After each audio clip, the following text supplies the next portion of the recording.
cannot get sound. It's because you're French. Okay. But use Google Translate. Yeah. Okay. Stationary. Yes. Light. Okay. Yeah. Remind me next week. 4 hours. Okay. So if you want to have this upgraded, I have to shift now. Okay, then I say postpone for 4 hours. Okay, here we are.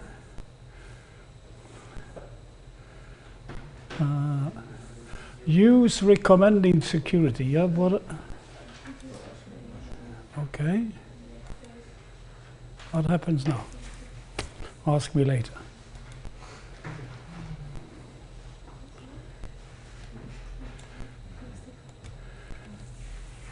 In a few weeks, you will have to start an hour before just to get to the starting point.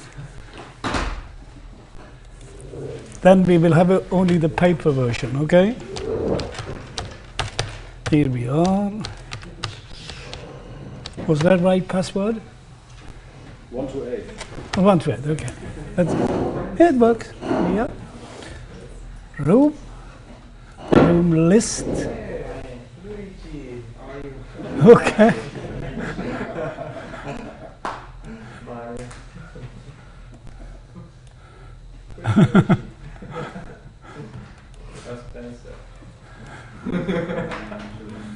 Yeah. The only communication between Okay.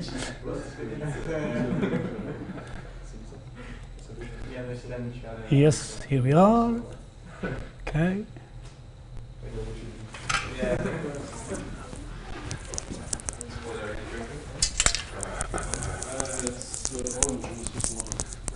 Okay. Before we start. It looks like a vodka with orange. Yeah, it could have been. It wasn't. Okay. You need to sell more secondary on. We have 2 minutes. Okay. In Norway, we love jokes about Finnish people. Finnish? Yeah. But there are 2 Finnish guys called Pekka and Toivo.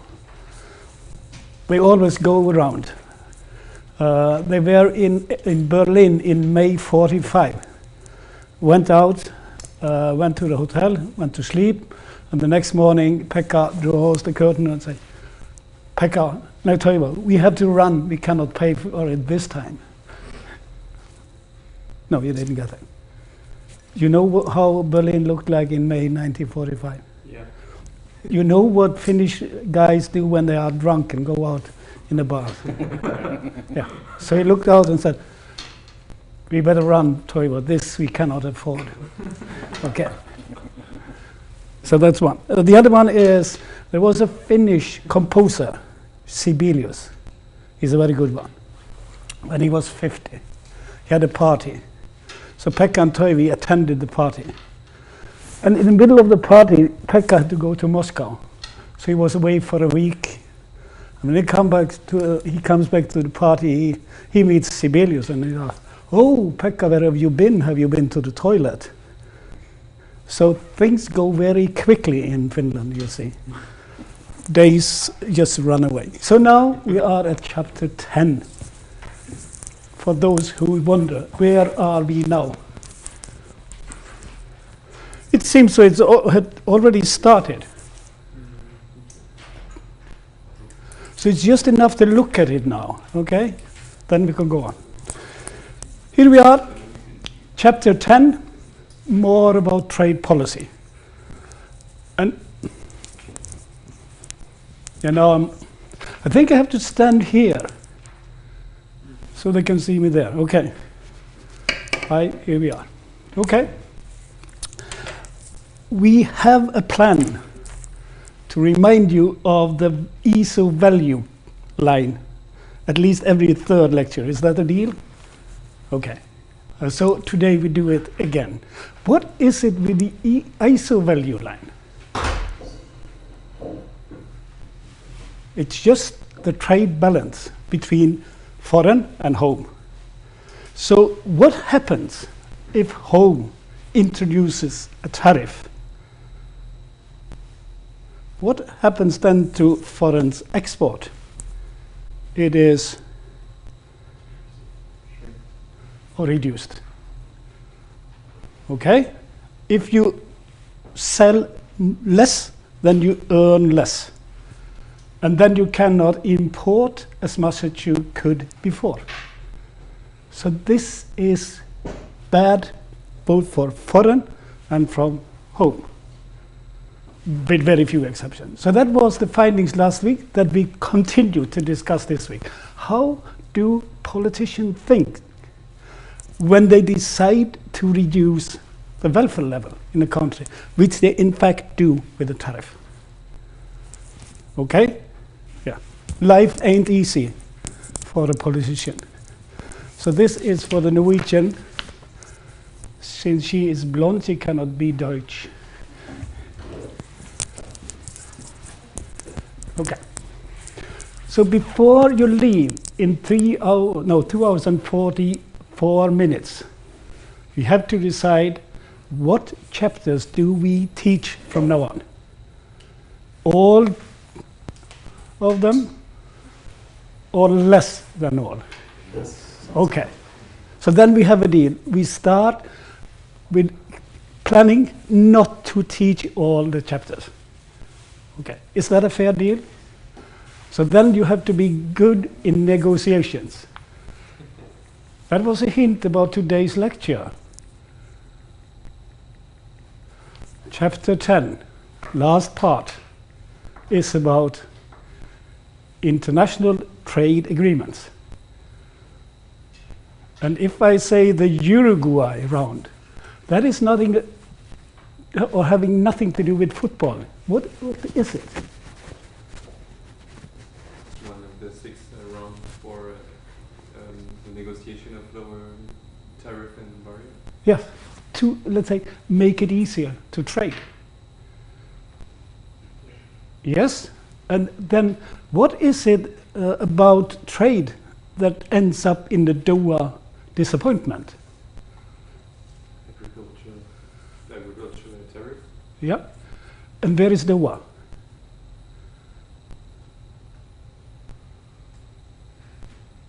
Haven't heard of it. I think they have a news station there called Al Jazeera. Then you are not watching Arabic. They speak in English. In fact, they speak fluent English because most of them are English journalists. No, it is the city of one of the Emirates. So where are they? Close to Saudi Arabia. So this was in the middle of the desert. It's one of the hottest places on earth.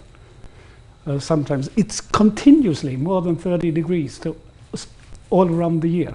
So if you are freezing up here, Fabio, there is a warmer place you can go to next time. Okay. So if you are disappointed about Doha, go there and try to negotiate it. So then we can go into chapter 10. But before we start with chapter 10, we sum up chapter 9. And some of you ask, am I registered for exam? And the answer is, I don't know, but you can check it up on Student Web. Have you been there? Do you know how to get there? Have you checked you are right? Okay. So if none of you have done it, you will help them, won't you? Yes. Okay? Yeah. And I will give you a waffle if it's more than 10 asking you, okay? Yeah. So, what did we say last week was simply this. There is a need for import, and we call that demand. There is a need for export, and we call that supply. When it's balancing, we call it a world trade equilibrium. It means it balances. That gives us the price of this good in the world market. And now we're going to test out what you remember from the last 6 other lectures. What happens to homes' prices for their exported goods?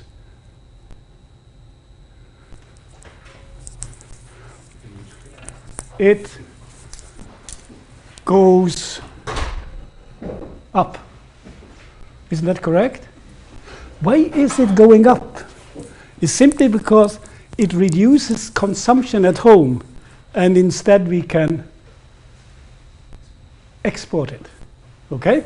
What happens to homes' prices of imported good is that it goes down. So we increase our consumption of it. So we need more. I'm afraid you have to wait. Okay. No, let's make a deal out of this, Arthur. You will have 2 of those copies. Because I'm going to get you 2 more copies during the break. Is that okay? You see, Sorry, bro. yeah, he can get 50 euros for it in the street. Yeah. So it's more like being a Mexican drug baron, having one. So next time you have to take very well care of it. Okay? But you will get 2 other copies. Okay. So what happens to imported goods in home is it gets cheaper. We consume more of it. And since we are not producing it ourselves, we import it. Okay? Why is it a balance?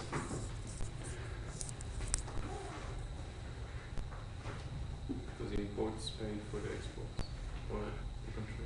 And there is nothing left to somebody who is not there. So it is what we call a static equilibrium. So it has to be bought by somebody if it's exported. Or if it's imported, it has to be produced by somebody. So it must be a balance. So import is equal to export. For those of you who have a copy of last week's lectures, there is also one in the wastebasket over there. You will see that import at home is export in foreign and vice versa. Okay? So far, so good. Then this has been a very nice start of the day, since the 2 Brazilians also have a copy of the lecture notes. Could it be better? Well, Brazil could win the World Cup, but that is a different story. Okay, so there is a balance. It's a trade balance, and it decides the price of the good on the world market. And the world market is selling it at a lower price than in the imported country, and at a higher price than in the exporting country. That generates export or import. So I think life should be easy and simple like that. No complicated equations, no too hard understanding graphical figures. So even politicians could understand this. Give them a week at least. Okay. So then we started to see what happens if we try to, let's say, manipulate this market and we use a tariff. But since our Dutch friend has left the office, he's probably planning to be the president of Ukraine, because now there is a presidential campaign in Ukraine. You have, I think, 3 months to do it in. So if he pops up on Al Jazeera, he will speak to in Ukraine. I'm not very good at it, but I can give you a translator if you need one. Okay, so then we listed a table showing all 4 standards, let's say, trade regulations.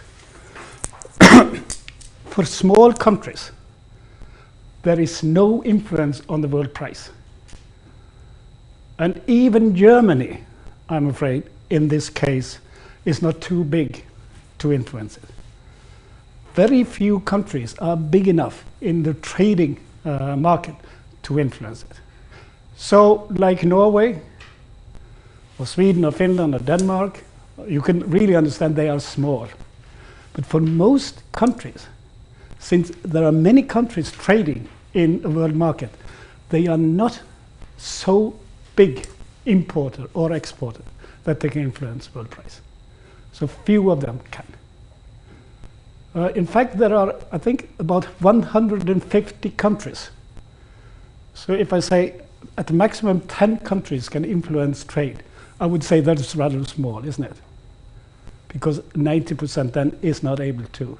So the normal standard effect of trade is it hurts the country that introduced it. The problem is, we will show before the lecture is over, some domestic interests wants it. And most of it is paid by the consumers. So that is why the French are now running around in the street and selling lecture notes for 50 euros so they can survive because of Norwegian tariffs, for all I know. But the Brazilians have been there so long, so they know how to get the money, the extra money, so there's no problem.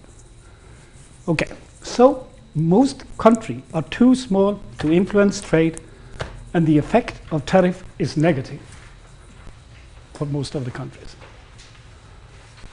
So I think today's lecture is simply how can we understand politicians, majority of them, who decides to introduce a tariff. And if you still struggle, we can also start with that next week. Is that a fair deal? So if you are not able to understand it this week, use the weekend to think it over once again. Okay, there the ISO value line is. The one and only thing, I think the Brazilian already has it on the front of the refrigerator in a bigger version, so they have expanded the size of the letters.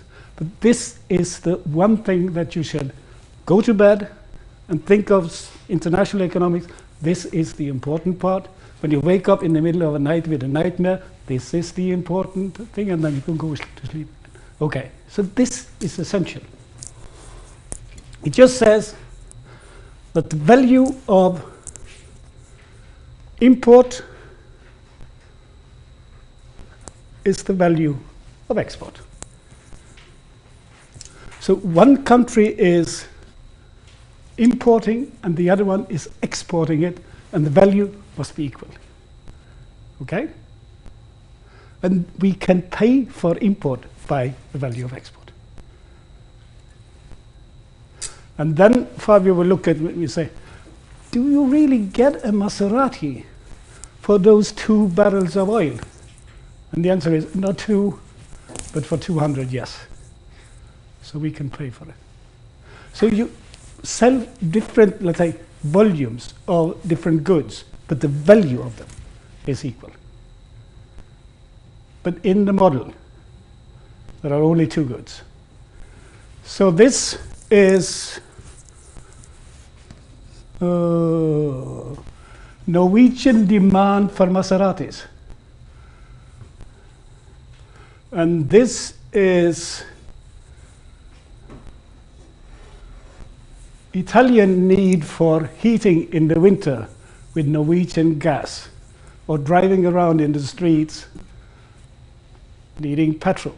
And if you don't know how it works, you can look at one of these Italian movies. I think it's called Amarcord. You haven't heard of it? Okay. It's in the middle of the winter. You see heaps of snow in the street, and you see a guy on a scooter. So it pops up in between the heaps all the way, and he is using a hell of a lot of petrol. So here he is paying for the Norwegian Maseratis.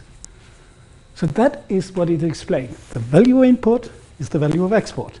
So what we export can pay for our import, and vice versa, because we import something from you, foreign, then you can pay for your import too.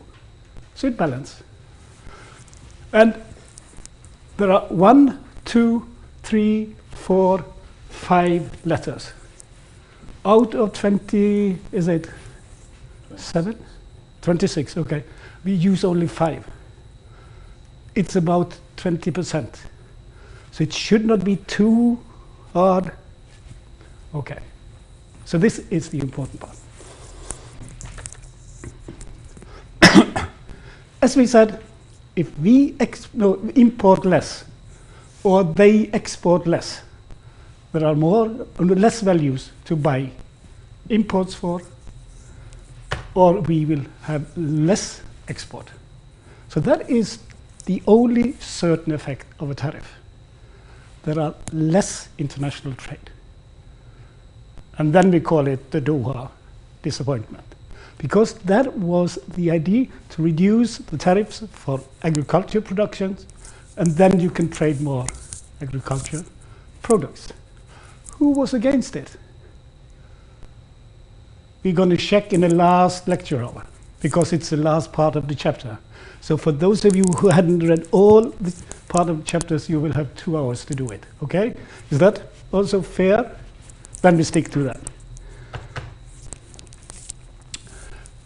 There is no sign of it in any other figure than the trade or the world market.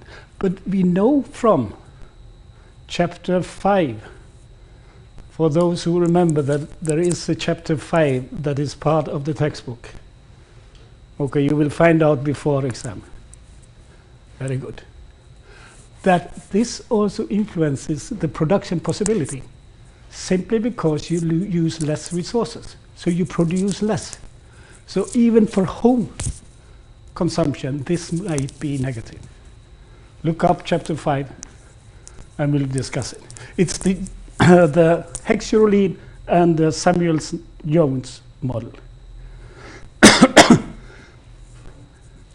So since I'm a politician, I'm trying to explain to you, why do we introduce a tariff that reduces the value of the resources? So people can use less, earn less, spend less. And I promise you one thing, it's not very easy to explain. So if I'm not successful today, we'll use 20 minutes next week too. But that is in fact what they are doing. So some of you have read through all of chapter 10. You haven't. But you know what a public good is, don't you? Yeah?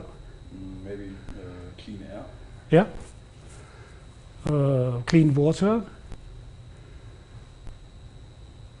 Safe environmental, so safe cities. So Yeah.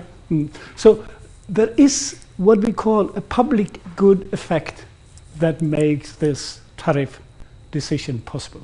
We'll come back to it, but remind me of public good when we are there. So there is one very simple conclusion. Worse off for both country, and all of them would gain by dropping trade regulations. But you voted them in, so don't blame it on me. It's your politicians. I'm in, I'm voted in. Okay? Only large country can benefit from it. Tariff and import quotas might benefit a large country that influence world trade, but there are few. Ambiguous means the same as uncertain. You cannot be sure. There might be or there might not be. It's just like if you are in Norway in the winter and you see a lake with an ice on and you want to go speed skating there. It's an uncertain business because you don't know how thick it is. Will it stand the weight of you on it? And that is what is about tariff also. You know that there is a possibility to introduce it if you are a large country, but you cannot be sure if you gain or lose from it. So none can be certain the tariff is a gain for the country. For those of you who've read chapter 9 after last week, you will see 9.13, figure 9.13, where you show that the consumer always loses from a tariff, the only one that gains from it is either producer with a bigger production surplus or product surplus, and the government, or the one that owns the import quotas. That's the only one. But they gain less than the consumer loses. So the overall effect for all tariff regulations in almost any country is negative and paid by the consumers. Last time we tried to explain red tape barriers. We didn't know at that time that Putin already had given us a very good example of it. So if you are a Russian woman looking for very nice underwear, it has to be with cotton in Russia, 6%. That is a red tape barrier. It simply means you are not allowed to produce these kinds of clothing if it's not consisting of 6% cotton. And if you look around in shops in France, for instance, not many of them will have cotton. If you look around in Norway, very few will have. So most of the market is only domestic in Russia. And who would produce only for Russia? Brazil? No. Milan? Hardly. Most of their customers would not be. And those coming over will be very rich Russian, and they spend most of their life outside Russia. So no. A better example is there is a Norwegian documentary series on Norwegian state television. This is about the frozen, I think it's called, I think I have the name of it. In my age, you're allowed to not remember all things. The Frozen Planet. It's about, I think it is, at least it's a foreign film crew going to Russia who wants to pick up sceneries and take a film from areas. They had to have a permit for each film location. Then you must be very interested to film, much you, when you need to have one permit to film towards east, towards north, towards west, towards south. It's only 4 for one place. And if you have 16 places, then you have 64 permits. And if you cannot get the permit on Monday at 9 o'clock, you will have to wait for 6 months on a Monday before 9 o'clock before you get the next one. That is what we call red tape barriers. So you are banned if you don't have a permit. So therefore, if you go to Moscow and look for Italian-made underwear, forget it. It's not there. It's only Russian-made. So that is also a fourth way to regulate trade, red tape barriers. You are not allowed, if not, it is with 6% cotton. Why do they do it?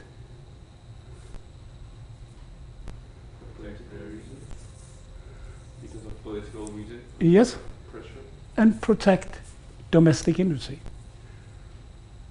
But it's a very expensive experience. But I mean, if you organize the Olympic Games in winter time and pay 30 billion pounds to do it, who cares about money? I mean, if you can afford to spend 30 billion pounds on 16 days of winter activities, then you have a lot of money, don't you? So maybe that's an explanation. But that is what Krugman calls the political economy of trade policy. So then there is a difference between economy and political economy. Okay? Economy is what Krugman is trying to learn you. Political economy is what we, as politicians, are trying to fool you into, but that is a different story. So go on and follow us for this week. Okay? This is the model. This is gain for the producer because the price has gone up, the production has been increased, so this is the gain of the producer. You can call it increased producer's surplus. Okay?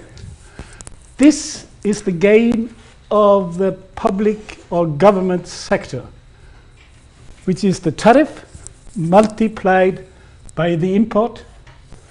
So this is increased government revenue. What is these two elements? We call them producers' distortion and consumers' distortion. It simply means that you have to pay a higher price for what you can get at a lower price. So it increases the cost of production simply because it's not imported but produced domestically. So this is extra cost of production because you do it domestically instead of importing it. This is the loss for the consumer because he's not longer allowed to consume so much, but it has been reduced. So this is the consumer surplus loss. So in a way, this is not Charlie Dickens' Christmas story. This have no happy ending. So this is, let's call it, the history of political economy, the Christmas Carol, where there are only losers. And the losers are, with few exceptions, two exceptions, the producer and the government. But the rest of us, which are millions, I don't know how many German consumers there are. Close to 90? 80. Yeah. So here there are 80 million German sad Christmas celebrating consumers because they lose from it. So what they get, if this is in Moscow, Fabio, non-Milan produced nice gifts for your girlfriend because it has to be cotton. And since she's allergic to cotton, that's make the story even worse, don't it? So it's not a happy Christmas story with tariffs.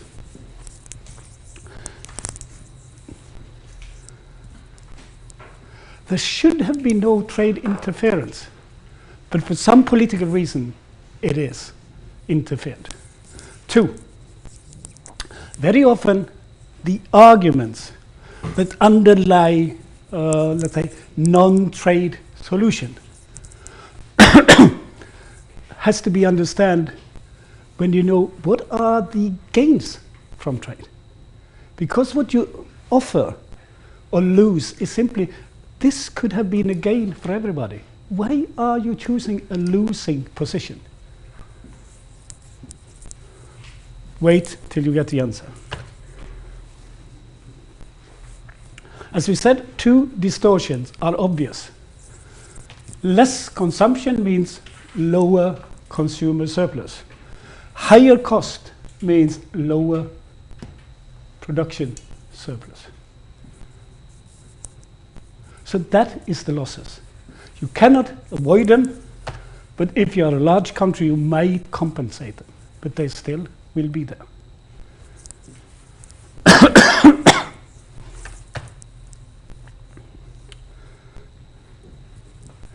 There are one exception, and now they have, no.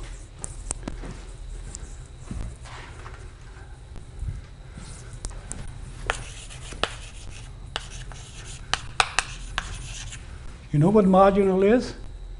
Okay? Social. What is the alternative to social is private. So social means all of us. Private means each individual.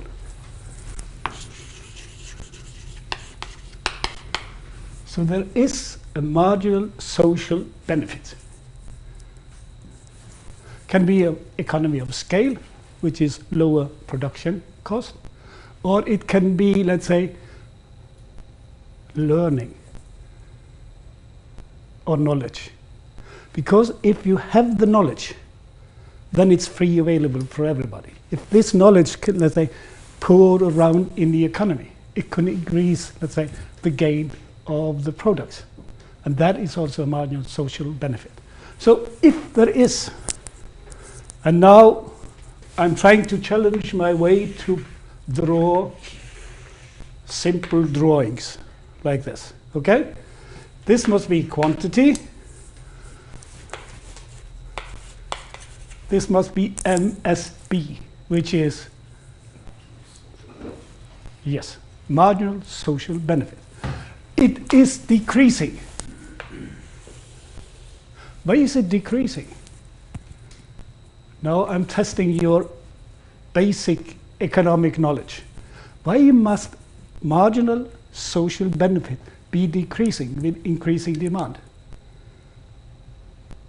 This is very difficult. You have to be a good mathematician and at the same time economic. When the demand gets higher, the price gets higher. Yeah, or let's put it another way around. What would happen if this was marginal social benefit? Put all your resources into production of it, and it would increase and increase and increase. And in the end, all of you would eat French cheese because it had a growing marginal social benefit. So it's simply what we call revealed preferences. Since not all of you are having French cheese in the morning, do you eat French cheese in the morning? Yeah. Always? Not always. Always. So that is the explanation. It is as simple as that. Even the French would not eat French cheese in the morning, every morning, simply because the marginal social benefit cannot be increasing. It must be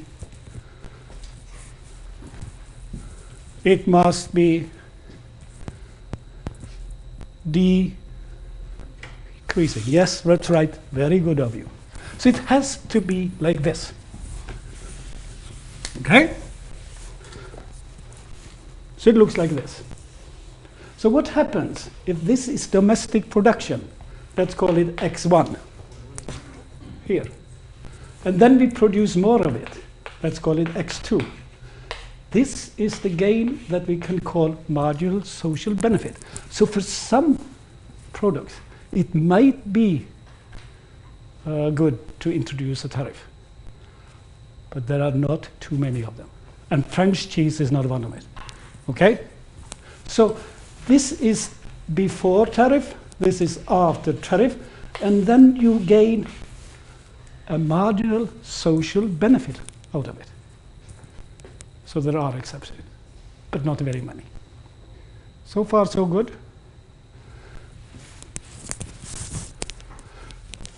It could be former American Mustangs, which was a Ford, you know that. Now is becoming Toyotas, because the same technology is used for both of them. So instead of Japanese driving around in a Ford Mustang, they all got their own Toyota. And that might have increased the marginal social benefit. So there might be some where, for instance, knowledge is spread into the production system, which is a gain for all of us, not for a single one, but all of us. So it's a marginal social benefit. Okay? So that is the only exception. Economy of scale, last week, which means that if you produce more, the unit cost will be lower. So you save, in a way, cost by producing more.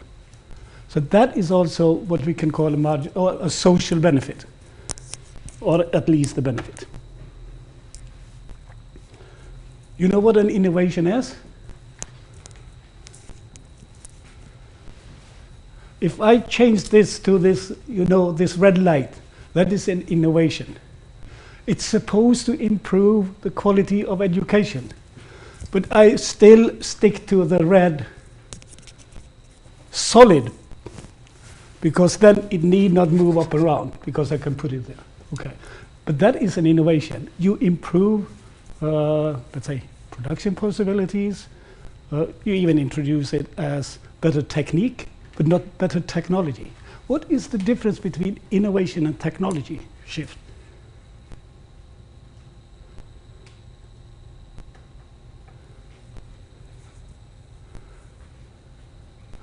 I'll give you 25 minutes to think it over, because then you have a 15 minutes break so you can meet and discuss what is the difference between innovation and technology shift.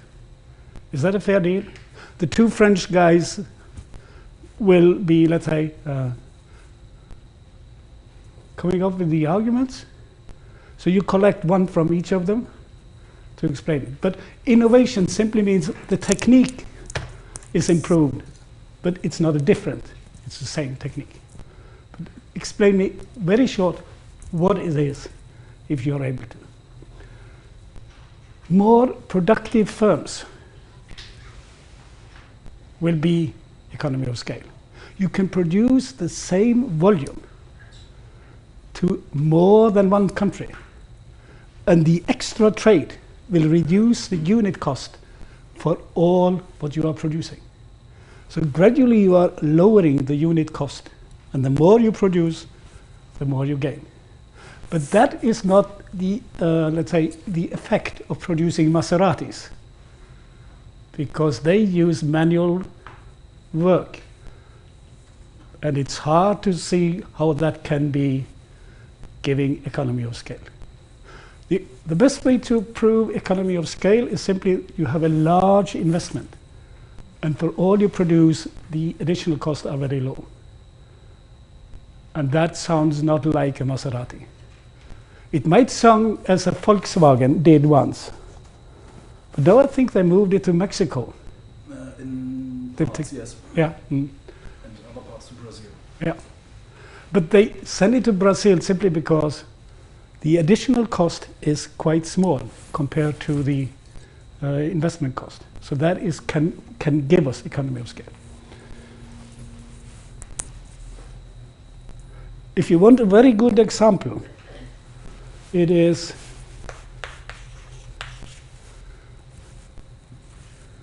what is it?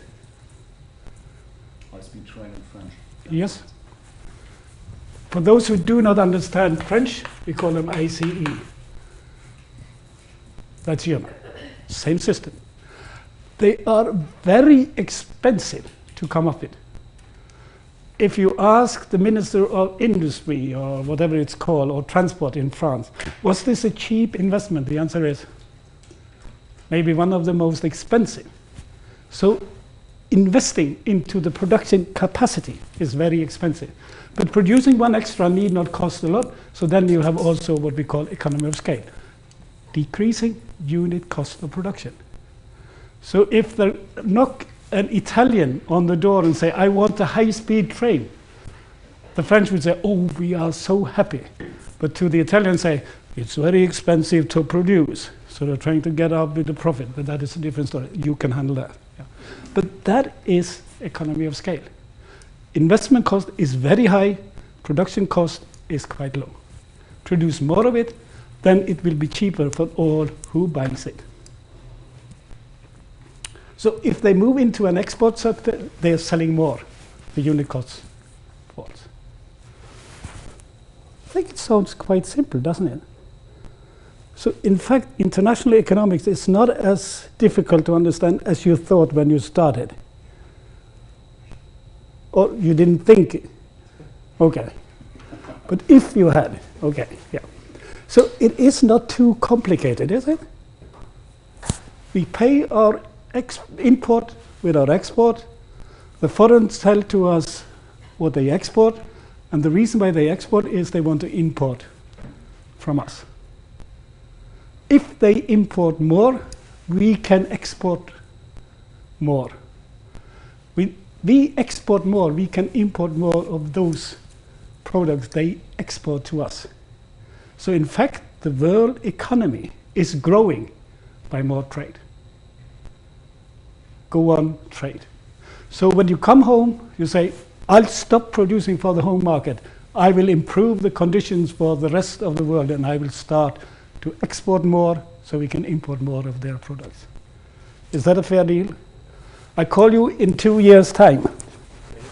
And then we meet at a restaurant in Zimbabwe to celebrate the farewell of Mugabe, because that has opened up the Zimbabwe market for French cheeses. And you are the exporter. In Harare, a Friday afternoon, before we go hunting out in a game reserve, or just watch the lions, or all the other wild animals, okay? I pay for the coffee, and it will be Brazilian coffee, directly imported with Arthur, who is with us that night. Okay. We think that the developing world is, let's say, gaining from more trade. Therefore, Brazilian coffee, therefore, French cheese to Harare. Those are developing countries. They gain more out of trade than we do. We think so. So why do Norway import more from Germany than we do from Zimbabwe? Maybe Zimbabwe don't produce so much good. One, very good argument. Two, Quality standards. three, they're too far away. We can get the same meat from, let's say, Brazil, because it's a little bit closer. They can produce their corn, but we can buy it from France. So it's too far away too. So that explains trade. But for the international society, it's better to trade more than less. Two, what is rent seeking? We'll come back to later. Is that a fair deal? But rent seeking has to do with economy of scale. Then we have 2 minutes to explain two things. What happens if you introduce a quota? Somebody is trying to get more of the licenses. How can you get more license? It's simply adding extra capacity. But you do not plan to use it. So it would simply mean that we have in this room not one PC, we have three, because there is a license to get one of them. And if we can get three, we have more licenses and can sell more. But somebody is losing because they are not getting the license. So idle capacity, that means you have the capacity, but you are not planning to use it. So it's just a waste of investment. It's like throwing away your money. When you go out on a Friday and offer a nice young French student next to you a bottle of beer, but it's waste of money because he's already too drunk to drink it. So it's idle capacity. It's there, it's possible to use, no one can use it. That is idle capacity. Okay, was it a German one? Okay. They waste the resources. They could have used it on domestic production. So instead of having a license to import more Italian Maseratis, they should have produced more oil and gas. Simply because they have the resources for it. It's better for the world if they produce it, if they can sell it to the international society, which is foreign. They earn money of it. And if they earn money, they can buy an extra Maserati. And then we'll say, I have too much. Okay, let's buy a French Bugatti. Or if you have too much, let's buy a Tesla. Because you get them for a tenth of the price. Because there are no extra additional taxes on it. So how do we organize a society where you put money into something that you are not planning to use? when you could have used it for producing something that you could have exported, so you could pay for more import, so you expand production at home and at foreign at the same time. It simply means somebody will work at home to sell products imported from abroad, where even more would be laboring, because it's needed to produce the Maseratis. So you can count it in Italians that are not getting a work because we have idle capacity here that could have been produced oil and gas that you import. And why should you import it? Is simply because you export Maseratis to us. Okay? And if you wonder if I'm going to ask for your pen this day, I got one. I need not use. Okay, so then you have 14 minutes to come up with the answer. What is the difference between innovation and technology changes? Give me an example of innovation and technology shift. It might be car industry. Okay? Is that a fair deal?